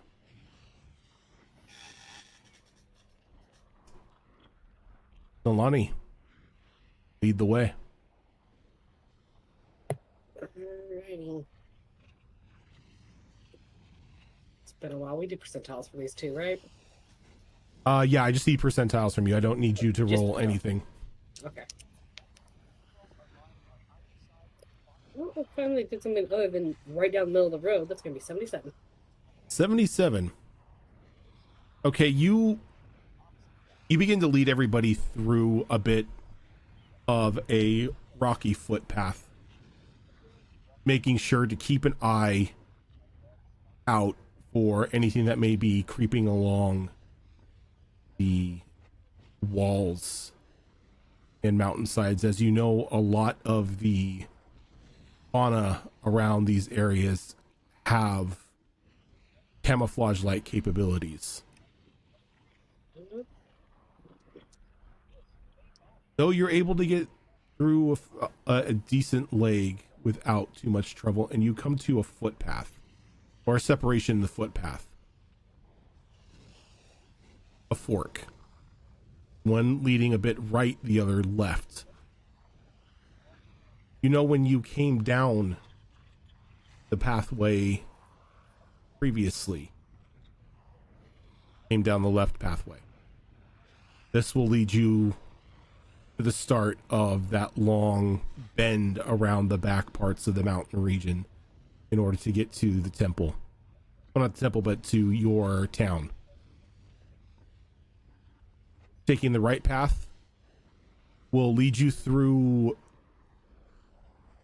a small field of magma pools, rife with life and danger. But it is also the most direct path towards the path of the true warrior. I think I'd stop there and look back at the group and be like, well, this is the point where we either continue on the path we decided or go the long way. Safer, but long way. I'm starting to like the sound of the shorter path, despite the danger. This is a little more physical than I was expecting this trek.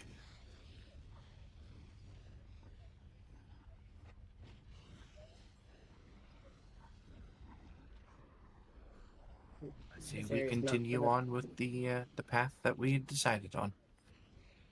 Very well. I'll turn to the right.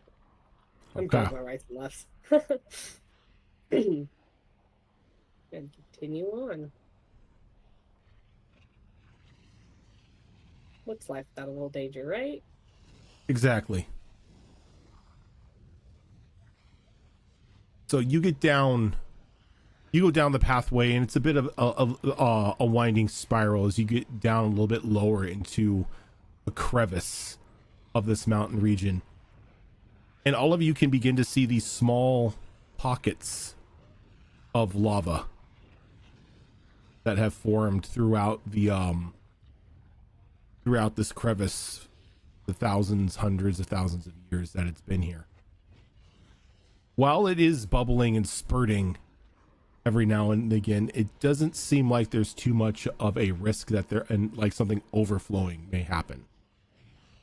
So as you are walking through here, you can see large lizard-like creatures sort of dipping in and out of these large lava pools. As soon as the lava sort of dries up and solidifies on their skin, they become near impossible to see against the rest of the terrain. Though at the moment, these lizards don't really seem to have too much of an interest in you. They seem rather docile.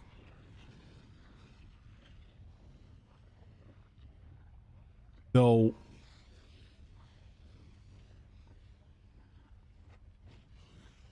about halfway through this ravine, there begins to sound like a bit of a yip of excitement. And then a small horn sort of calls out throughout the region, just echoing off the mountain walls. As running down the sides of the ravine walls are these two large, twisted-looking hands skittering across the floor. More yips of excitement coming from around you on the upper ridge, looking down into the ravine.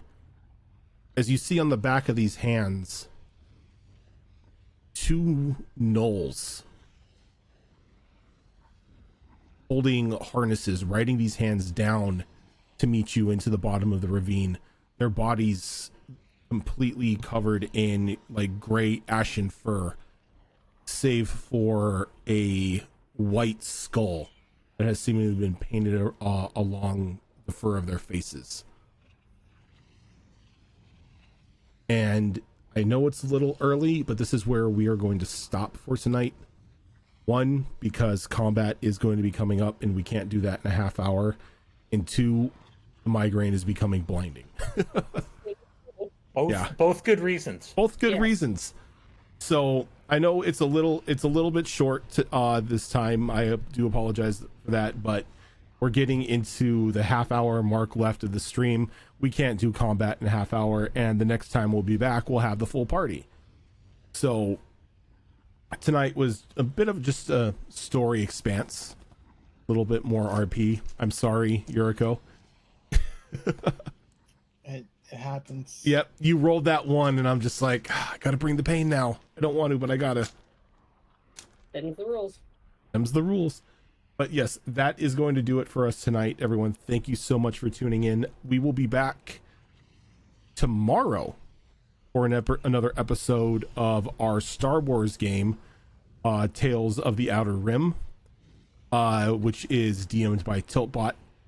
On this upcoming Thursday, we will have another episode of Mass Effect Horizons, which is run by Zorro, which is our 5th edition Mass Effect game. And then on Saturday, we will have...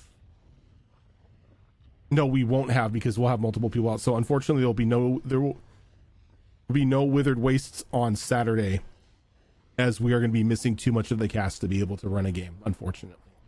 We can't have the episode where the dad finally returns and then not have any of the children there. Right. And then, but then we will cycle back here on Monday to start the whole shenanigans over again.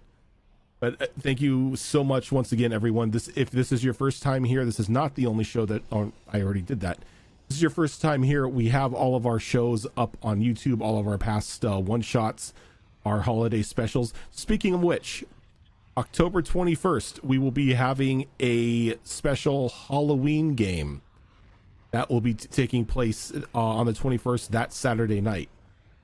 So that's going to be fun. Always have a blast tormenting people in our Halloween games, and this is going to be no different. I'm sure it's not just us tormenting you, because the holiday specials are always... Oh, no. I enjoy them. I love the Kobold one. Unless it's the kobolds. I love the Kobold one. I miss the kobolds. The kobolds are so much fun. They were a lot of fun. Like, just chaos they ensued. But I yeah, think that was their point. so that is we are going to go ahead and sign off for now, everyone. Thank you so much for watching, and we will catch you later. I'm waving.